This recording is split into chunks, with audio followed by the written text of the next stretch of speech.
Nakikita nyo naman ang gawain ng batang yan. O, aakyat dyan.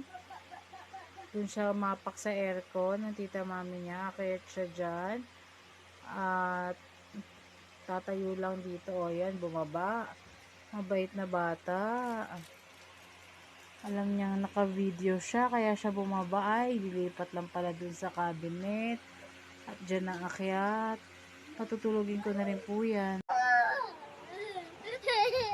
Ay, ang batang yan. Ayaw pang matulog. Antok na ang mama niya.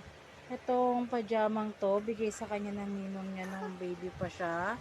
Sabi ko sa ninong niya noon, napakalaki para sa months old pa lang niya. Ayan. Ayan, pinapaiyak ko na naman ang batang yan.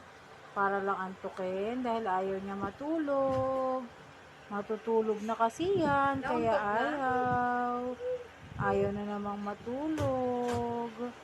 Ayun po siya, kukulit-kulit na naman siya. Ayaw niya kasi matulog eh.